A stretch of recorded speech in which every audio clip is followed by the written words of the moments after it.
I cannot remember the last time I was this bored in a game, is what I would say if I hadn't played Unbridled. My Horse Bonded Spirit is a game from Games Incubator that was released earlier this year and stands as one of the most boring games I've played in a long while. The reason for its tedium and monotony comes down to terrible game design, a lack of passion for the subject matter, and great ideas that go absolutely nowhere. It knows how to dangle the morsel, but it has no idea how to follow through when we actually take a bite. This video will be a review of My Horse Bonded Spirits, a review that has been a long time coming, because the game came out in 2024. Yeah, I'm very late. But it is one that I could not finish, because every time I watched my gameplay footage back to get more information about the game, I would fall asleep. This video will cover story, gameplay, world, graphics, horses, and the company that produced and released the game, because there is something here to discuss. But before we get into all of that, I'd like to thank Abigail Pinehaven for poking me for over a year to make this video, and then asking me to do it as a birthday present. Happy birthday, Abby! I hope the wait is worth it. And of course to my Ko-Fi supporters for being more awesome than a unicorn quest in Kingdom Come Deliverance 2. I don't know if there is one, but I'd really like one. Let's get into it. As soon as the game loads. Yep. Any second now. Just gotta wait for that loading. Optimization! The game begins after you gambled away all of your father's money and you're sent to go and work on one of his farms, like being sent to the Gulag in the Soviet Union. You meet Jackson, a man that absolutely despises you, which is fair as you've been made his problem. He tells you that you will do as he says to get this over with. We are also given some choices during conversation, and the characters are all voiced. But they are voiced by AI. Great start. Die, chicken, die. We then meet Robbie. We get to pick a horse, we will only ever ride one, don't let the multiple stalls fool you, and are told to give it some snacks and try to ride it. This is the game's way of teaching us how to give our horses treats and how to access the shop. Once we get the saddle, we are then told to climb on. The horse rears in the stable, knocks us off, and kills us when we break our neck on the side of the stable door. I wish. Now we are told that we need to bond with our horse first before we are able to ride it. We have to give it some more pets and give it some treats, and after we do this, voila, the horse loves us enough to allow us onto its back. Yes, that is exactly how horses work. We go out for our first riding lesson. It's a simple thing. Follow the ropes, go to the arena, and learn how to control the horse. I won't go into the gameplay here right now, but I will say that I really appreciate how they tried to at least slowly evolve our skills in the game. It's a nice touch, and one that gives us time to not only breathe, but leads us into the world at a nice pace, slowly immersing us into its waters. Pity this one is as deep as a puddle. After we learn how to ride, we are then told to head to our home, which looks damn good for a place that has been abandoned for a while, and go to sleep. There is a day and night cycle in this game, which is certainly a nice bonus. We wake up the next morning, and then we can climb onto the horse again, and then finally we can trot. After some trotting around, we are then told to get a helmet, so that we can jump our horse. We should really be putting on helmets before we ever get on a horse. Also, why am I jumping before I can properly ride? You know, like canter? Whatever. We head on over and trot our way over some jumps. The jumping animation is absolutely atrocious. Help! Then we are told to go and look for Robbie's stuffed animal. This will be the obligatory collectible in the game, which is funny because I only ever found this one great collectible. Jackson calls us and tells us that he knows where one of the plushies are. I'm sort of in the middle of something here, Jackson. I'm kind of, doing a competition, not that you give a shit. We find it, and Robbie is very happy. Yay. I am immediately called by Jackson, who asks me what I like about my horse. Apparently my dad wants to know, cause he's weird like that. I run over to Robbie to tell her I am terrified of Jackson and I think he's going to kill me in my sleep, and I learn about horse personalities. For this particular trait, I am to feed my horse multiple treats to glean what he likes or dislikes. I do so, and I learn it likes sugar cubes and dislikes apples, and couldn't give less of a damn about carrots. Fair. As interesting as an empty jar of dirt, but you do you, Games Incubator. Got it! I am then sent a message by Heather, a lovely girl who wants me to take my dirty little horses away from this farm. She does not explain why, but this is the obligatory rival that most horse games ride on, no pun intended. It's not a bad idea to have a rival in your game. It builds tension, so she is a welcome addition, and it gives us someone to beat down. Plus, I love the phone messaging system in the game. It's a really cute touch, and I hope to see this more in other games. You are such a bitch, Heather. I absolutely love you. After I do this, I go and ride a bit in the forest and I can finally canter. Progress! Then we are told to go to the village, and the village is 10 feet outside of my farm. There it is! What a great place! We have reached the village. Beautiful! We meet the blacksmith, who remembers us as both a pup and a foal. You're mixing your metaphors. This is a nothing moment. The farrier, although a pretty cool design and offers a few funny interactions from the player, really doesn't have a lot to say at this point, but at least we've met them, at least. Good artwork, by the way. We head to bed and wake up to Jackson promptly told to go clean up the stall for the other horses, and we have to go buy a pitchfork. And then, no, wait, stop. You're telling me a farm doesn't have a pitchfork? A farm does not have a pitchfork. Fine, whatever, we don't have a pitchfork. But I also only ever cleaned one stall, despite Jackson telling me that I will be cleaning all of them. Perfection. Also, I guess you're also told our horse is really thirsty. Thirst! How do I give you water, though? Oh my god. You're gonna remain thirsty until I find a bucket. But before we get the bucket, I have to get feed. And I don't know if any of you have noticed, but we also have not actually properly fed our horse yet. Except for carrots and sugar cubes. Continuing on, we ride the entire way over 1,000 meters to the mills and get feed for our horse. We ride a starving horse to a mill, only to turn back and go and feed it at the stable. That seems like cruel and unusual punishment. We ride all the way back to the farm, feed and water our horse. Finally, after you have bought feed for a farm that had none, bought a bucket for a farm that apparently didn't need one, and a pitchfork for a farm that never used one, you can finally feed your horse. This is a weird-ass farm. Head back and I finally get to look at stable management. I buy a horse, hire a lackey and put them on a schedule for the week. What is pretty nice is I can actually see the horse in the stall and I can see the lackey waltzing around the stable. It's not a lot, but it does lend at least a little bit of visual weight to the purchase and the hiring than just a name on a screen. I meet a weirdo guy on my farm and I kinda sorta blackmail him into fixing my house. Good old America. I will pause here for a moment to note that yes, you can actually change up your ranch house and barn and, overall farm through this blackmailed bum. The changes are very superficial and painfully simplistic, but it is something at the very least. I won't be expanding on this later on because it is extremely surface level. Now Robbie does tell us then to go and pick some carrots and apples to sell. We ride all the way back to the fucking mill to pick up the carrots. Classic example of using backtracking as a way to extend player game time. I bring the carrots and apples back and sell them. Jackson tells me to go to the landmarks and take pictures. Daddy wants a picture of his farm. I go take one.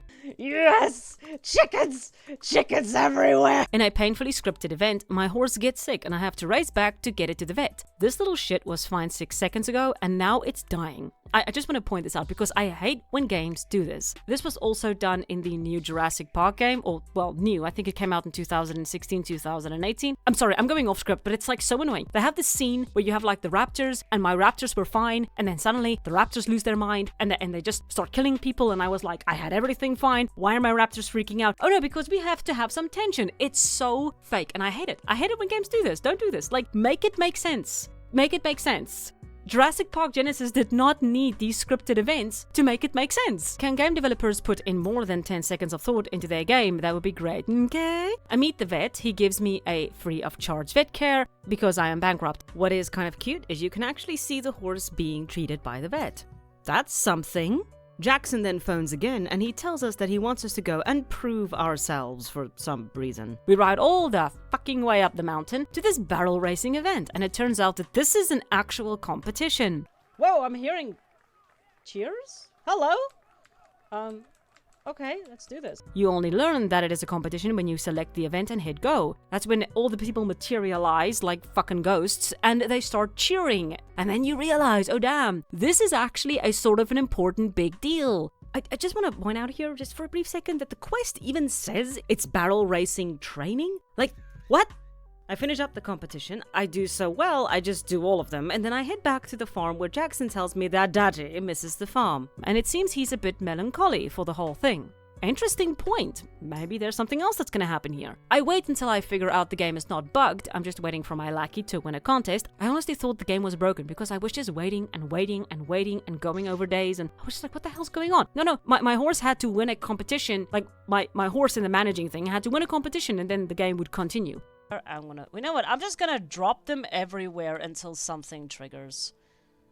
Like, something has to trigger. The only thing that I think could be going on is I have to do that at the I'm not sure what's going on.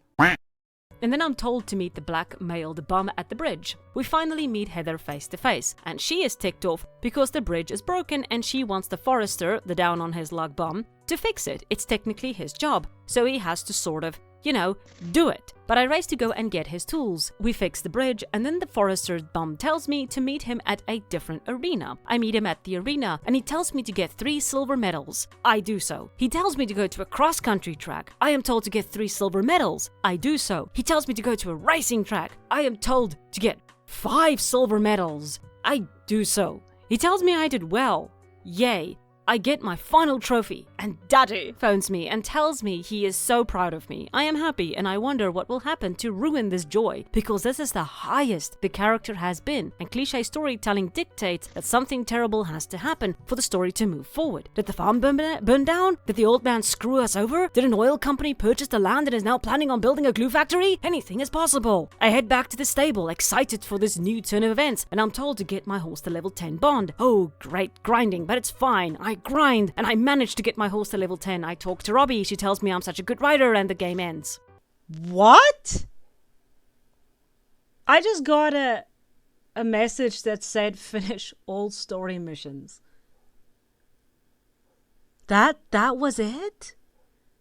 Yep, that's it. That's the whole story. All of those delicious little tidbits and interesting characters, and the vet that was kind of sweet, and the blacksmith that was kind of interesting. It went nowhere. We never speak to the miller again. You have no reason to talk to the blacksmith or the vet ever again. They are there for one conversation. That is it. All those little plot threads and possible character growth? Doesn't matter. This is the entire story. Arrive, get verbally abused, meet a stable hand, get a horse, give a horse a treat, pet a horse, learn to ride, find a plushie, meet a snooty girl, meet an old man, take a picture, feed a horse, meet a blacksmith, get a sick horse, meet a vet, take part in the competition, buy a horse, hire a stable hand, fix a bridge, take part in competitions, get level 10 bond, and story ends. What great writing. Just fantastic. Now, the story of Bonded Spirits is shallow, in case you can't tell. The sad part is, I do feel there was some idea or vision here. But due to more than likely crunch and pushing for money, not quality, the story was watered down to basic events with no story. I won't be surprised if it turns out the idea was pumped out by AI, so many of the ideas just clash or don't make sense or go nowhere. Like telling me to finish barrel racing training, and then it turns out, oh no, that's actually a competition. Although it just feels like an idea that was never properly incubated. So now we have this half-formed duck waddling around, and I want to put it out of its misery. Ironic when we consider it's, Games Incubator. Now, we have to talk about the positives because there is always at least some positives in games. This is actually a very good start for a horse game. Most horse games fall into the trap of come save the ranch or go and live with my uncle or aunt for a summer and then bond with amazing horsey and win the competition. It is sort of that. These stories are a dime a dozen. So the premise already sticks out and is actually one of my main reasons for initially liking the game. You're not here as a hero or a sweet, happy rider going to enjoy a fine summer. You are an annoyance and a burden, and no one wants you there. I can relate. It even starts off strong, with Jackson the foreman giving you a hard time and making your world immediately more difficult than it needs to be. He sees you as a deadbeat, and he's not wrong. You're a pretty useless asshole. This actually extends into the characters overall. The people you meet feel interesting and diverse. Robbie's defensiveness about the plushie collection is kind of funny. The vet being a nervous, twitchy guy is kind of cute. And the blacksmith is again not only an interesting design, but feels more than just a blacksmith, someone with history. It makes me angry in a way, because I see a lot of thought put into this, but nothing was seen to its conclusion. It's so superficial, I know I'm repeating myself. But what frustrates me even more is that I can see that they wanted to make the bum the father. They clearly have the same pose, and I believe they have the same AI voice, so this would again have been an awesome reveal. But again, this setup never pays off. I also thought it would have been hilarious if it turns out that the reason the dad is living in this small hut is because the son gambled away all of his money, so the father is now living on the street essentially. I know it would have made no damn sense, like why doesn't he just live in the house? And it turns out that he just kind of likes living in the hut. I know the idea was more than likely to have the dad just watch over the son like this, but man, how funny would it have been if he was just all like, yeah, I'm just enjoying like living in this hut. Dad, you stink. No, but I really just like it. Like, Jesus. But I'm supposed to be positive. So let's talk about something positive. Details. Details are very important for immersion. It's not something we always appreciate until a game like Red Dead Redemption 2 comes around and practically drowns us in it, but a game doesn't have to be visually realistic to offer good details for immersion. I mentioned this in Rancho Rivershine. When we get our first horse, we are told to lead it to the arena so that we can get a quick riding lesson before we start galloping around. It's of course not super realistic, but it's a little detail that makes the game feel more immersive. The same goes for Bonded Spirits. It's peppered with these sort of little details. We wear socks over our pants because we more than likely can't afford proper boots, so socks protects our pants and prevents chafing. We can ride the horse only at a walk at the start, and as we ride more, we slowly progress to trot then canter, and then full on gallop. When we hop off the horse in the middle of the field, it will start grazing and the hunger meter will actually fill up. Plus, the horse will poop in the field. Red Dead Redemption 3 confirmed. These sorts of details make the game more immersive and enjoyable to play. But they flub it almost immediately. Despite going through all of this effort to add these details, they neglect a slew of others that will only confuse a player. We're supposed to be safety conscious by putting on a helmet, but there is nothing wrong with trying to climb on an unknown horse in its stall without one. Don't ever do this.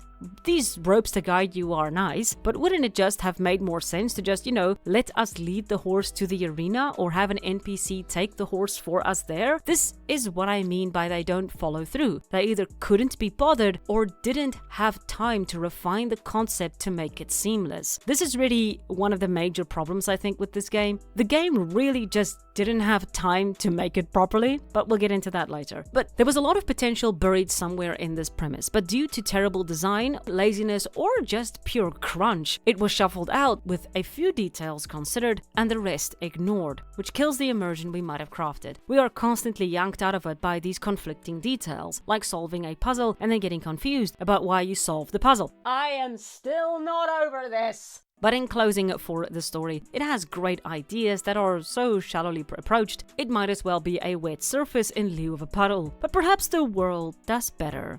A point I always make in my videos is that I'm not visually inclined. I often struggle to see problems with visuals because it's not something I place a lot of emphasis on. Some things will bug me, like bad animations, but the graphics are, for me, an absolute bonus. And mostly I find value in the atmosphere more so than detail. So a game like Sunless Sea is far more appealing to me than Red Dead Redemption 2, because to me, Sunless Sea just has a very distinct feeling. With that being said, Boredom Spirits has no feeling. The visual in this game is stark and faded, almost like it got washed out with the wrong detergent and now all the colors are messed up. The shadows are essentially just darker shades and don't offer any sort of depth. The light is flat and doesn't offer any sort of warmth. The textures are rough and blank. The indoors are pale and crude. There is absolutely nothing in this game that I found appealing, which says a damn lot because I play games that look like this. But I sort of gave away the problem at the start. The game has no atmosphere. Now let's first establish what is an atmosphere and why is it so important for your games. Foremost, the concept of an atmosphere usually evokes an image of dark tunnels, dark lighting, or dreary houses filled with horror, but this is really only one type. Atmosphere comes in all shapes and sizes. Cozy, cute, fun, warm, happy, dark, sad, dreary, relaxed, soft, mystical, vibrant, exciting, magical, and horrific are all valid types of atmosphere we can pick up in games, books, or films. And these often determine our like or dislike of a game. A great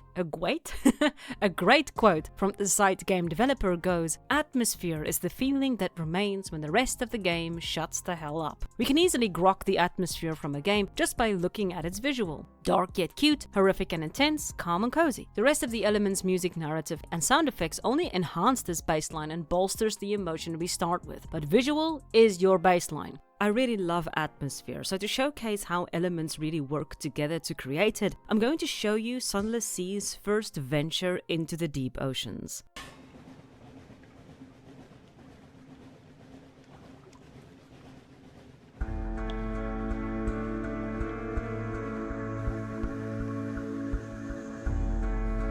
Damn, but I love this game. If we look at Bonded Spirits, we quickly see the problem. The visual gives us nothing to start out with. It has nothing to say other than functional or bland farm. Even Stardew Valley with its pixels has something to say from the visual alone. It's warm and inviting. Everything is nicely colored with curvy trees and sparkling water and cute sheepies. I want to go to this place, it looks like fun. And this circles back to one of the main issues I mentioned in my demo review. The reason why Boredom Bonded Spirits has such poor atmosphere is due to its assets. Essentially, the assets are not store-bought. They were grabbed from a pool of assets the company has made over the years. I'll dive into this a bit more later, but suffice it to say they make a lot of games, and so they have to make functional assets in order to be used in cohesion for a very wide range of genres. The second you start to design assets for very specific emotions or tone or atmosphere, you sort of lock them into that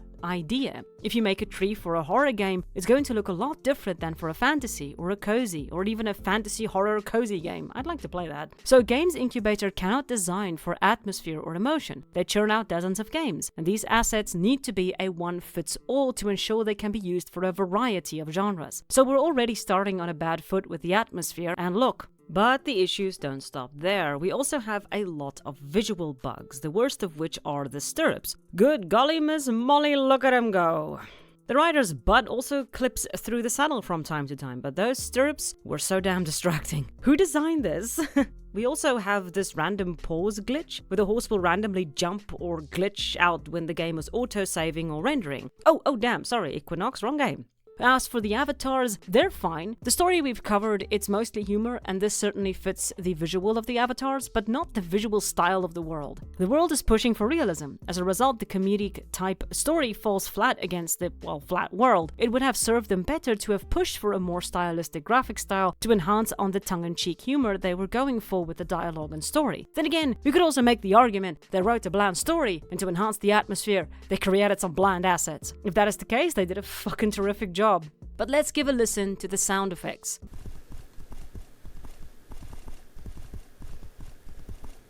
It's pretty silent, no sound effects really, just the click-clack of your boots or the clip-clop of the horse. Beyond giving us nothing to build on the emotion, it makes the world instantly feel vacant, empty and lonely. Great for Elden Ring, not so much a supposedly cute horse adventure. We also don't have any hoofbeats on the wooden bridges. We need some ka-clonk-ka-clonking. And we also don't have any splashing in the water. So every time I ran over water, I just went splash, splash. I am not kidding. Splash, splash!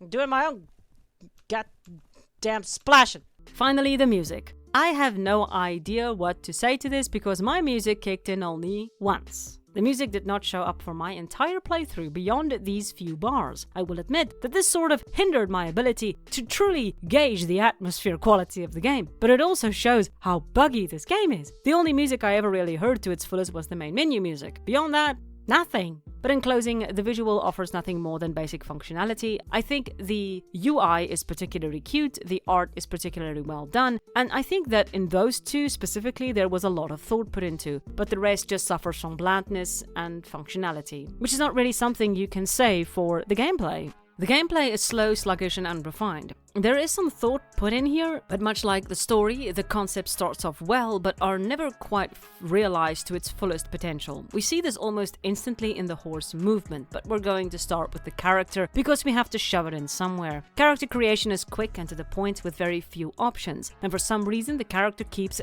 choking on its own spit. I can't say much else, so on to the movement. The character moves fine, it's serviceable, and if you time your jumps correctly, you can hover. Whee! You can also pick up stuff and put it down. The gameplay is fine on the ground with very little beyond some clunkiness, which is to be expected of a game churned out at this speed. Other than that, I didn't have any problems with character movement. You don't get stuck on anything, and at least he turns when you ask. Now that was a terrific waste of time. Let's move on to the horses. There are two types of riding in this game, automatic and manual. Players have been begging for years that horses need to stop feeling like automobiles in games. And here we have out-of-touch spirits making car mechanics their bases. Brilliant! Automatic is the simpler of the two. When you hit forward, the horse automatically switches gears from walk to gallop. You don't have to manually switch them out. Be sure to fill up your motorbike.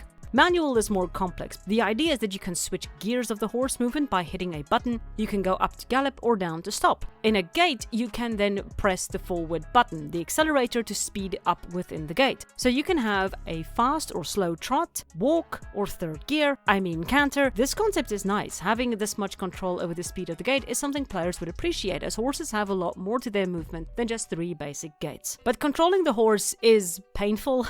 When I first played the game, I quite liked it, or or rather I liked the idea of it. It took a bit of getting used to, but I appreciated the shorter and longer gates, and I appreciated the newer idea they were trying to at least bring to the game. Like I said, there are some good ideas here, it's just not fully realized. But my god, is this movement slow. Like, I've hit gallop. Wow, that took a while. Everything about the movement is sluggish. It can take up to 2 seconds for the horse to get going, sometimes longer, for it to stop. Jump is a slow, heavy movement, like throwing a bus over a brick wall, and turning feels like you're trying to shift an oil tank. This, in particular, comes into play during the barrel racing, where it's imperative that you can turn quick and sharp, but instead you take wide, clunky circles around the barrels. Never the quick, snappy turns we know horses are capable of. The turning had been an issue since the demo, and in response they did add a turning button which turns the horse in the direction you are facing. Yes, it sounds very redundant, but it does help a great deal to keep control of the horse, but does nothing to speed up gameplay or make it more engaging. Now, one point I did like about the horse control was that it would turn away from objects in its path, meaning it could sort of maneuver by itself. Once again, this is nice, as it makes it seem like the horse can think for itself. And as I was trying to get footage for this, I realized the horse does not actually turn away from trees. It'll just ram into them. It avoids other things, but not trees. Like, even when I'm trying to be positive with this game, it still manages to turn it into a negative. Ha! But this sort of backfired because the terrain isn't properly smooth and coded. The horse would often randomly stop for nothing. Oh, well, I kind of should have seen that one coming. Oh, good grief, horse. Stop panicking like a bloody baby and just... Horses, stop, dude, a steep slope. That's good to know. I also found myself stuck in areas because the horse refused to go in between the trees or even a small rock. This became a serious frustration and meant that around 70% of the time I had to stick to the roads and end up getting stuck on the bad terrain. I liked the idea of a horse dodging and maneuvering around the environment, but when a horse veers off wildly and it just keeps knocking into stuff or does not knock into stuff, it just becomes a hindrance at that point. The idea is good, it's just not well implemented. But now that we've talked about horse movement, let's actually talk a little bit about the horses themselves, the only part anyone ever wants me to talk about. The horse creation is simplistic, but it does have a decent amount of coat colors to choose from. My issue I had with it mostly was I didn't feel like I could make a pretty horse. The coats just looked, again, watered down and ugly. You also have some main choices, and you can change the look of the horse later as you unlock more, so that is nice. There is some option for customization later down the line. The horse model is a store-bought asset. I really don't mind it when small sort of developers use a store-bought asset, but I think this becomes a problem when you are making a horse game and you are a company. Like, you made all the elements in-house except the, horse for the horse game? Okay, so I'm so sorry, Equinox. I keep putting you in here. But really, store-bought assets are a bit of a grey area for me personally. If you're an indie developer, sure, but really I think for companies or groups with more money, they should at the very least use them as placeholders and slowly replace them over time with something a bit more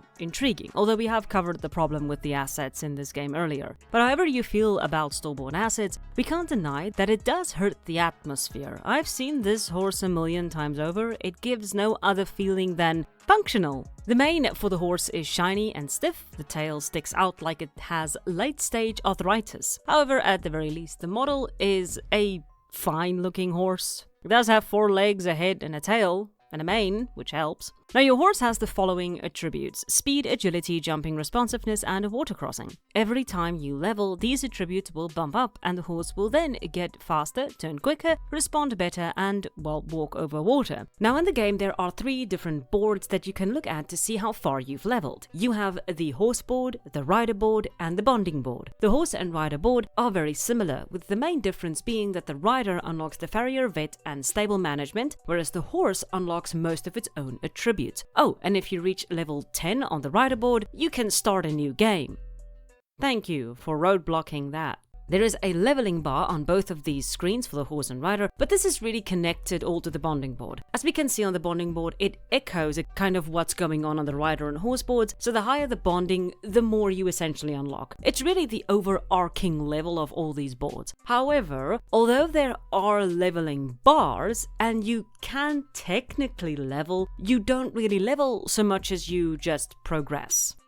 Now that sounds like basically the same thing, but it really isn't. One is in your control, the other is determined by the game. Let me explain. I'm going to be talking about two games I really talk about a lot. An example for leveling comes from Dragon Age. You grind a character, wait for a pretty whoosh, you go to a character screen, select your attributes to boost, and voila, you have leveled. At some point, you unlock new abilities, and those are then also selected by you. Control. The progression in turn is tightly woven into the story. A good example is Batman Arkham Asylum. I have never mentioned this game ever. You start out with a selection of gadgets, and as the story progresses, you unlock specific gadgets that allow you access to new areas. Not a lot of control. Now, I will say, Batman also does have a leveling system. I would make the argument that it leans more heavily into the progression system than the leveling system, especially the first game, Asylum. Because I might still be able to bum rush the game without leveling, but I will never be able to reach Ivy unless I progress with the story and get the gadget needed to do so. But the point is, the progression and leveling in games are two vastly different concepts that give us the same result, but we get there at different paces. You can also absolutely marry these two, but then there has to be a reason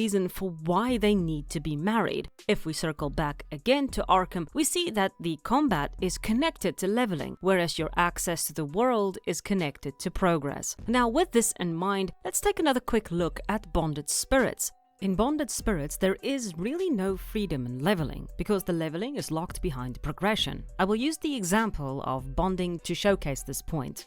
So right at the start of the game, you are told to feed the horse to raise the bond. I do so, and voila, the horse's bond goes up. However, no matter how many times I pet it or feed it, the bond will never go beyond 1, because what I really have to do is complete the objectives on the right in order for the bond to go up so that I can continue the progression. And this goes for all the boards. They are all connected together and they move forward together. But this also creates confusion. Why are there so many boards and information being given to the player when the core element of the game is just progress the story? It feels like wasted UI and menu space. Now, I will say that technically, I do need to level the bonding in order for the story to progress. Once my horse is at the appropriate level, I move forward with the story. Once the story mission is complete, I have to level again to unlock a new one. But the issue is, I never felt like I had to level anything, because the game is just so poorly designed. So the gameplay is very non-restrictive. What this means is that I can basically do everything in one go. I finished the game in around 4 hours in one run, and I think I can possibly do it faster. The reason I was able to do this is because I could just keep running the training through one right after the other. As a result, my horse leveled so fast that I didn't even realize that I had to level for the story to progress. This is where pacing your game comes in, and ensuring your player doesn't use just one method to beat your game. Dominant strategy, although a term often used in competitive scenarios, does denote a play method even single players will utilize. When there is a strategy they can exploit to gain something faster, they will utilize it. In Bonded Spirits, this can be done by going to a competitive arena and just bum rushing these events one right after the other, just stopping to feed and rest the horse in between, while still at the arena. The idea, I suppose, was to have players go back home, rest, take care of the horse, and then ride back all the way. But this didn't happen with me, at least, because I could rush through the competitions, and I didn't want to backtrack the whole time. I just cranked it out as quickly as possible. This is why playtesting is so important, to see these exploits and eradicate them from your game, because you don't want players to break your game to the point that most of your gameplay can essentially be bypassed. The only time when the leveling actually ever mattered was at the very end, when you have to level your horse to reach level 10 to complete the game. That's the only true grind that is needed, and the only real work that the player needs to put in. But to top it off, even the unlockable abilities really have no purpose. Let's talk about the water crossing.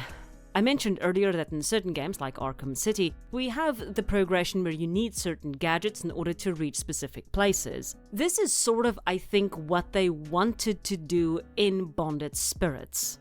Now, I think the idea here was to make it sort of a situation where you had to teach the horse to be able to cross over waters, that you can cross over this part and get to the mills.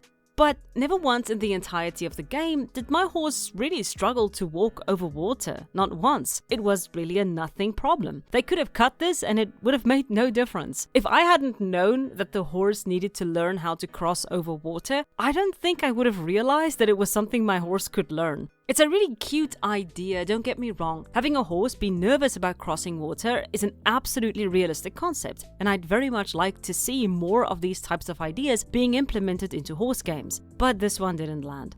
However, the entire point of having the horse is to train it, and we finally do get to train it, so let's talk about that. Training was nearly the damn death of me. You take the horse to one of these arenas, select one of the courses, and then you trot your way through the course hitting space at the appropriate times. That's it. You cannot go above a trot because there isn't really enough space for the horse to speed up to reach a freaking canter. You more than often than not go in a straight line, and that is really the entirety of training. There is also a completely broken training course that does not register my jumps and does not register the completion of the damn course, so I keep failing it. It's not... Like, this is the strangest thing. I don't understand what's going on. It's not triggering the thing. You see? It's not triggering it. I don't know what's going on. I have tried jumping it this way, that way. I have done everything. This thing will not register. I honestly wish I could say more about the training, but it's really it. It's really as shallow as it sounds. Some of the courses do boost certain abilities, I will say this, but this again doesn't really matter because you really only level when you progress in the story, remember? You do get a decent variety of training courses, to be fair, in the indoor arena, in the outdoor arena, and in the dressage arena, where you do jumpy jumps. Absolutely immersive. But overall, the training is an activity you can do to do something with the horse, basically. But let's take a look at horse care, a point that actually does have some merit, surprisingly. Caring for the horse comes in 9 different forms: petting, riding, feeding, watering, rest, grooming, exercise, social, and poop. You can see all of this when you hit the N button on your keyboard, and then a little drop-down menu will appear, and you will think that you are playing a bootlegged version of Sims. Petting is quite simple. You walk up to the horse and you hit a button. Depending on how deep your bond is and where you're standing, this will trigger a petting animation. I did like this part because it is nice to see all of the different variations. There are a lot of animation variations here with belly rubs, face rubs, neck rubs. It's really cute, and this part really did feel like some thought was put into it. It is simple, but feels both satisfying and effective to bond with the horse. I would have liked to be able to pet my horse from the saddle. Why can I do this in a game from 2005? And 20 years later, I cannot do it in a horse game. You can feed the horse in 3 different ways. Feed you can put in its trough, treats you can give it even while out riding, or when you stop on a grassy patch or not so grassy patch, the horse will start grazing. I like this as giving options to feed and keep your horse happy gives instantly more control to the player. The more control players have over the elements of a game, the more enjoyable it often is. It's one of the reasons Red Dead Redemption also adopted this way of care, like give a horse a treat. It's not very realistic, but it is damned effective in keeping the flow of the game while still making us feel like we need to take care of our horse. It's enough for immersion, but not too much to make it annoying. Now, the grazing part, in particular in Bonded Spirit, is really cute and makes it a lot easier to stay out for long periods exploring. Watering the horse can only be done in the stall. I have not seen the horse drink from the rivers as of yet, but if anyone did experience this, please let me know. You need to exercise the horse as well. So riding the horse becomes a must and ensures that it keeps its legs stretched. Every now and then you'll see a notification pop up telling you that your horse needs to be moved because it is cooped up in its stall and it shall perish if you do not do so. This might sound like it would become annoying, and to an extent it did, but at the very least we had a lot of reasons to ride the horse, so it wasn't an annoyance so much as a paperclip telling me to check my emails. But the idea sound. Horses really shouldn't be stuck in their stalls the whole day, and the idea that when you ride it the horse feels better is, again, cute. I would have liked to have had the option to put my horse in the paddock. I tried doing that, but I don't think it worked all that well, and whenever I went to bed I had to put the horse back in the stall. Okay. Anyway, riding also dips the horse's energy, of course, so the next point of care is giving it a rest. You can do so by putting the horse in the stable, and if it's tired enough, it will lie down like a good little doggy. The horse is... Oh, okay, that is kind of cute. Okay, I'm not gonna lie, that's kind of cute. The first time I saw this, I did melt a little. I know that in general horses don't lie down to sleep, some do of course, especially if they feel safe in their environment, but this was just a visual way to show that the horse is tired and needs to sleep. And watching the horse curl up like a little dog was really cute, I'm not gonna lie here. I'm an idiot, I know, but it was cute. I accidentally also learned while riding out that you can let the horse rest while out in the field. Just climb off it and it will actually fall asleep and regain its energy. I was a little surprised that this was even a feature, but yes, the horse will sleep, regain its energy, and then you can continue riding. This helped exploration a lot. I will say, the option to take care of the horse in the field was a bit of a double-edged sword. Because I could take care of the horse, I could stay out longer, but because I could take care of the horse, I rarely needed to return to the stable, so I could bum rush competitions as I mentioned earlier. It's a sort of gain on the swings, lose on the roundabout situation.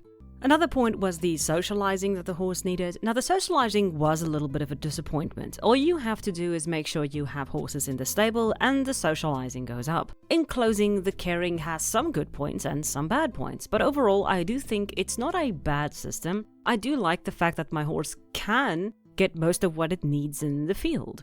Now, the best part about the horses were the perks. These really denoted some attributes the horses had built in. For example, the treats it liked or disliked. These little perks or attributes affected the horse in different ways. I did like the idea of it, but the application was a little wonky.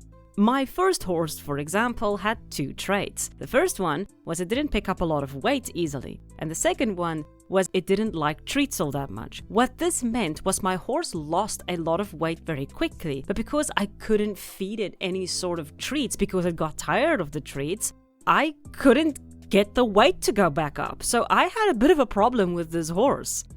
There are other perks in the game, like Natural Sprinter, which makes the horse better at sprinting, I think. The wording is weird. It says, horse is good at galloping fast. Does that mean the horse gallops fast, or that it runs well while galloping?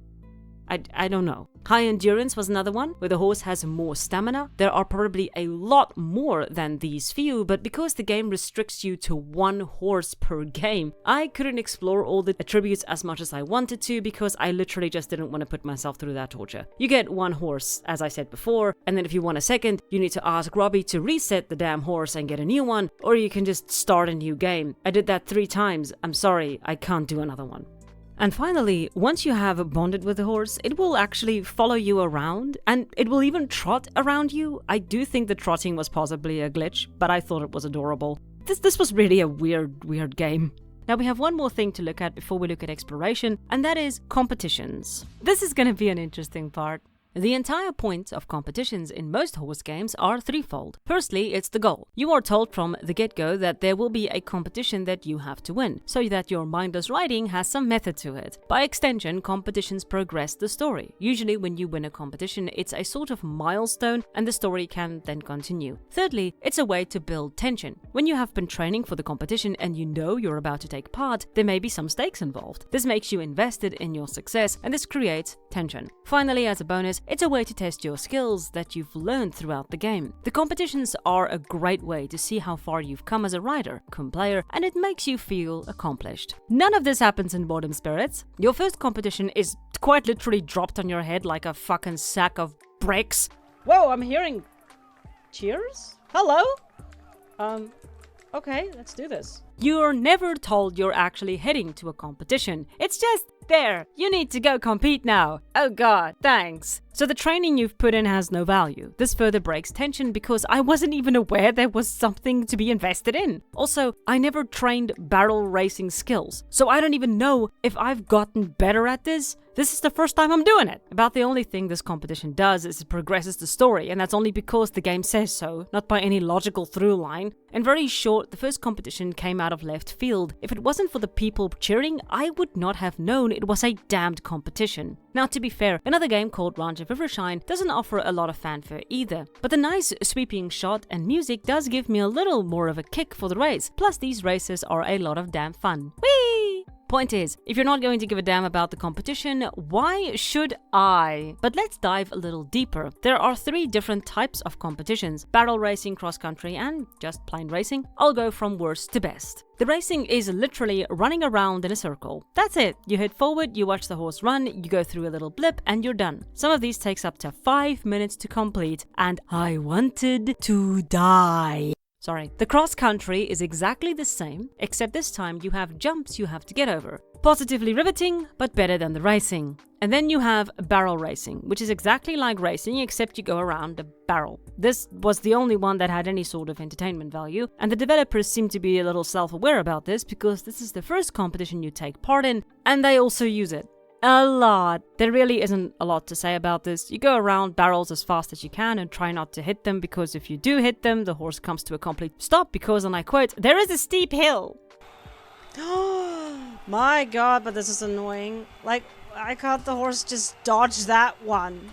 The best part is that it doesn't even make a lot of sense. So when you start the barrel racing, it will have a bunch of barrels, but only a few of the barrels are used during the race. So my question is, why are the rest of the barrels even there? They're just there for fucking decoration. Also, the game shows you how you should go around the barrel with little arrows, but this doesn't matter which way you go. It will still trigger and you can still complete the competition no matter what side you turn. And the arrows actually disappear in later competitions. They just poof into the ether. You don't see them again.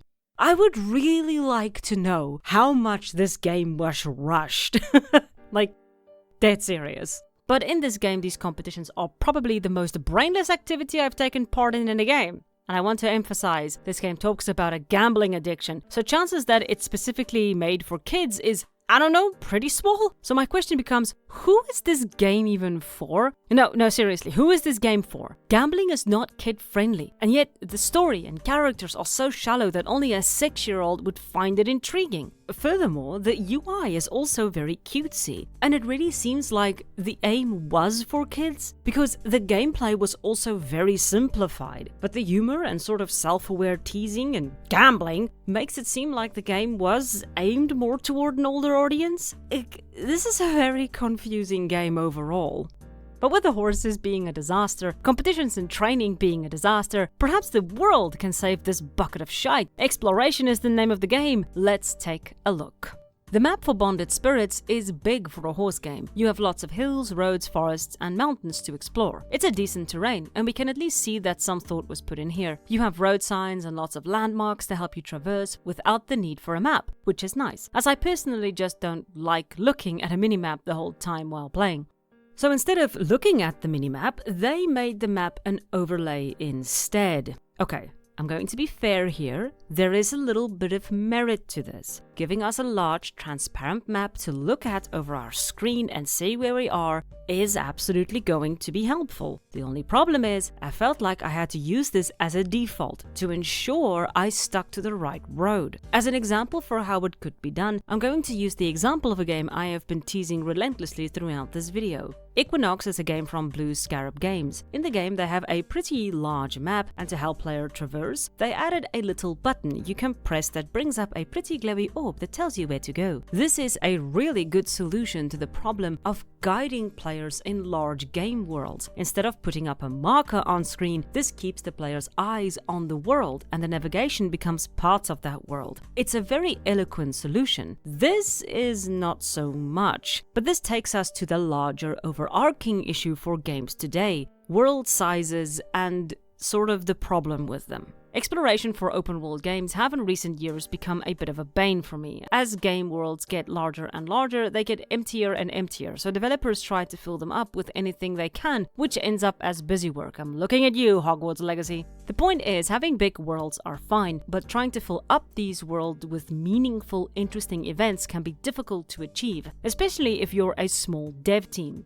But whatever you do with exploration, it must be rewarding. It must be something that we want to do, otherwise the open world might as well not be there, because the point is that you want us to explore. Sunless Sea, a game that I completely lost myself in for hours until a bug killed my run, is a simple top-down exploration game where the point is to basically enjoy the flavor of the game. The main gameplay is resource management. Field and food, baby. But it is fun, and I love the concept because I can really just immerse myself into the world. But one part I did find myself doing a lot was exploring. It is very encouraged because you have to find certain islands for other quests to become open. But as I explored, I sometimes came across bizarre stories and people that I could speak to or even find hidden quests. As a result, it was very satisfying to explore, never a chore, and not once when I decided to divert from the path was I disappointed. I did die a few times, but often my efforts were rewarded with either a terrible end or a great find. So here's what happened when I tried to explore in Boredom Spirits. Wow, that's pretty cool. That's pretty cool. What is this? Is this like a church? Thing that I can find here? Is it waiting for me to get in?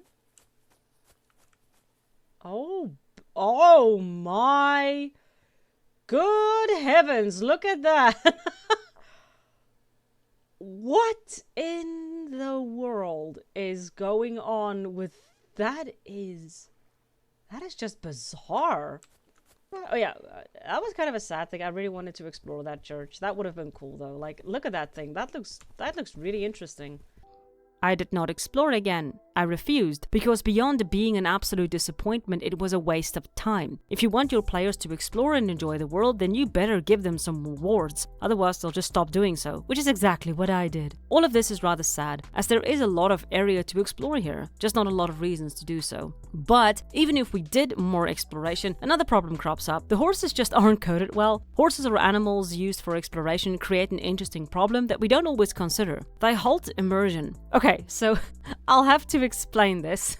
When we are driving a car in a game, we can often drive through or over things. When we hit the petrol, it's a smooth line of forward motion that takes us on a thrilling pace through the cities or dirt roads we are hurtling down. The only way to stop the car is to physically slam into a wall or another car, or you can just hit the brakes, but brakes are for This is fine, as it's usually our reflexes or trajectory that makes this happen. If we end up going over the side of the bridge, we simply respawn and possibly learn how to do it next time. Horses or animals have a different rule set. Because they are alive, they are supposed to have their own thoughts, so galloping down a road creates that same sense of speed and thrill in the context of the game. But a snake or a bear or a mountain lion can make the horse spook and stop and break the speed and thrill we have. Worse still, if the horse refuses to go down a bit of terrain because it's too steep. Oh damn, sorry Equinox, I keep mixing up the game footage. The former can still be wrapped within context that can still create a sort of immersion, but that doesn't mean it's not frustrating if you're down to 3 points of health and the horse throws you off because a bear popped out and when you fell, you died. That is frustrating,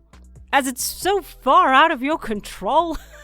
And that is what horses create, a point out of your control. Although we often wish for horses to have realistic behavior, any rider can or will tell you that horses can be pretty frustrating animals to ride sometimes, because they can be stubborn, nervous, scared, or just plain old moody. They are living animals, and sometimes your perfectly planned ride turns into you covered in mud and walking back to the stables with a limp and a broken bridle. 1 minute I'm on the road looking at the bushes, next minute I'm in the bushes looking at the road. Might be fine in real life, but in a game that can just cause serious frustration. This sort of happens in Boredom Spirits because they want to make the horse think for itself, essentially dodge things in its path. The animal will sometimes veer off in wild directions to try and avoid a tree or rock, careening you in directions you never wanted to go. Or the horse will stop for no damn reason, or it will get terrified of a tiny hill because it's too steep and it's apparently gonna drop. Are you kidding me? And then you have to slowly, so very slowly, reverse the horse and go around the tiny hill to continue your game. Can I just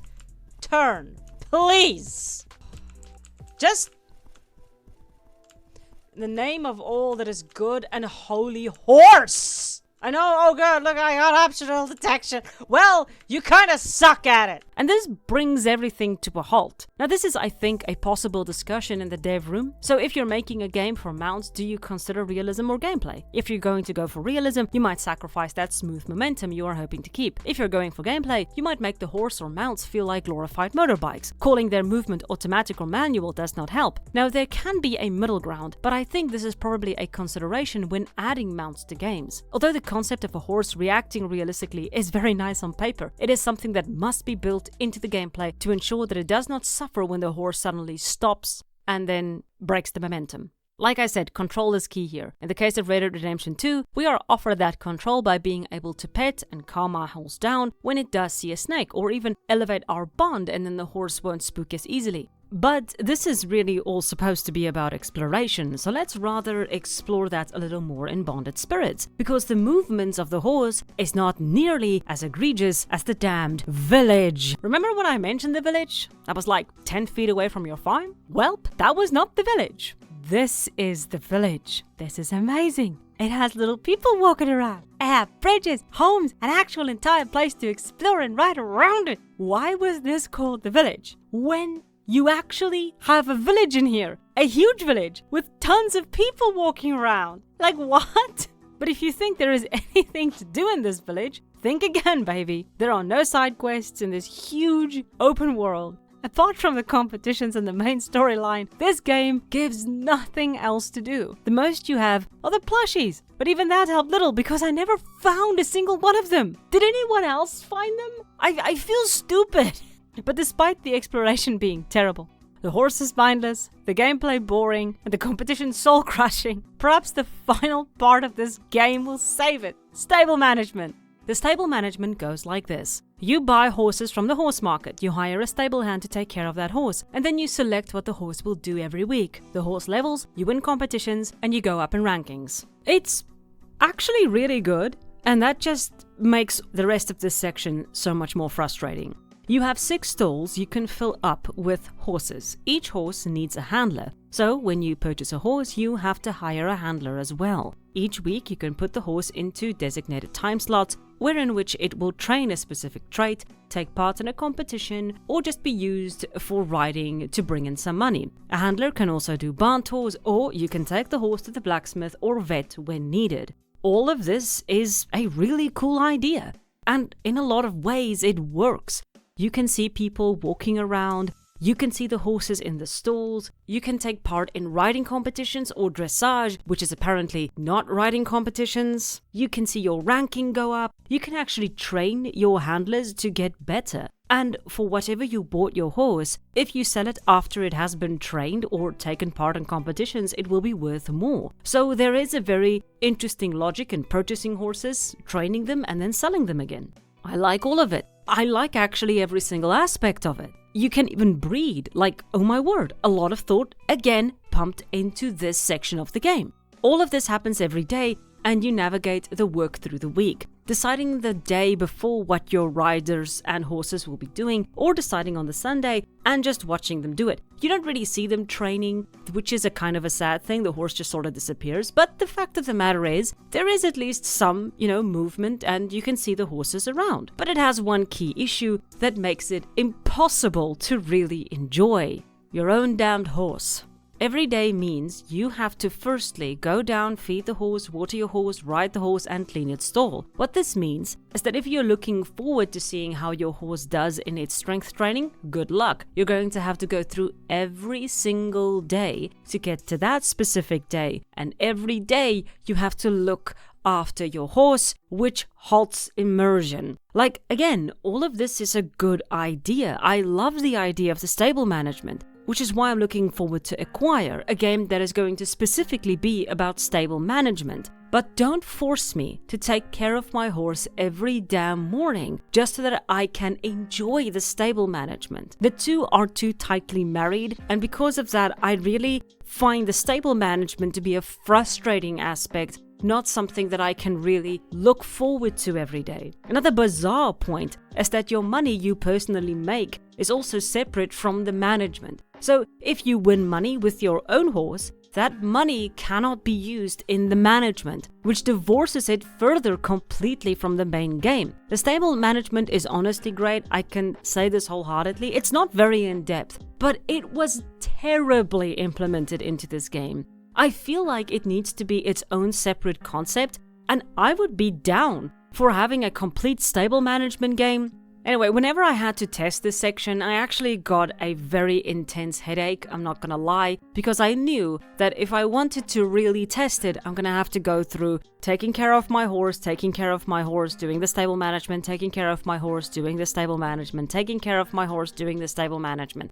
I really feel so bad for the people who sat down to make these UIs, who drew these characters, and who put time into this game. Your efforts should have been more appreciated, and I am sincerely sorry for that. But with all of this terribleness out of the way, we can finally get to the conclusion. I really wanted to like this game. For the first time I played it, there was a lot I did appreciate, like the effort they went through in teaching you to ride, and the characters and settings. There was a lot of potential, but sadly, what we saw was it. There wasn't more to it. They didn't finish it, they rushed it, crunched it, and here we have a half-realized, half-baked horse game that is hobbling on 3 legs and has face planted into the manure pile, where it will rot away. I'm being particularly negative, but then again, why should I be anything but? This game is after all just part of a gaming mill. A gaming mill, for those of you who might not know, is, and I quote, Game Mill Entertainment, located in Minnesota, is a third-party publisher of casual games for the mass market consumer. Yeah, there is actually no direct definition for the word game mill. It's sort of a word that has been made uppy. I believe someone in my life coined the phrase, but damned if I know who the hell that was. I'll give you royalties when I figure it out. But the company named after this phrase embodies everything that is a gaming mill, as stated by the Redditor. Game mill is a cheap publisher that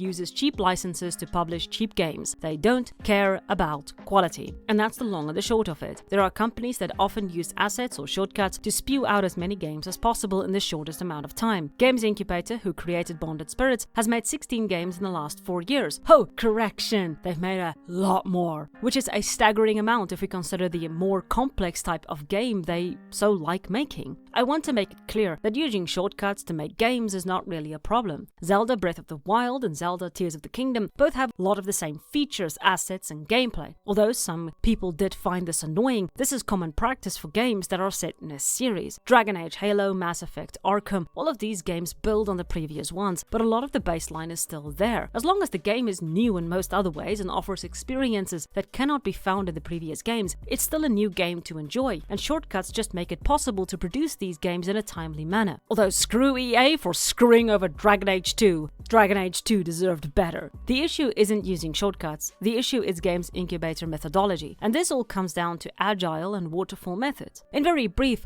waterfall method relies on planning and making those plans happen in order. And I quote, planning, design, coding, and testing are performed in phases and executed serially. What this means is that the development is very rigid and you can't really go back and change anything. Once it's added, it's locked in. They will always drop a demo to get some feedback to ensure the final product is at least somewhat refined, but that's about the most they'll do. This methodology, although very restrictive, ensures a definitive workflow and makes it possible to finish products far quicker. Agile game development is far more flexible. It in turn has no rigid workflow and instead works on everything at the same time, changing and refining as they go. The production goes a lot slower, but the product is usually better. Game mills must use waterfall methodology to ensure they can make so many games in such quick succession. The waterfall method sort of falls into this problem of great ideas that are terribly implemented because we don't have the time to do them properly. And that just about sums up Boredom Spirits. And this is why I just don't care. They don't care, we shouldn't care, which is why I made an hour-long video to show them exactly how little I care.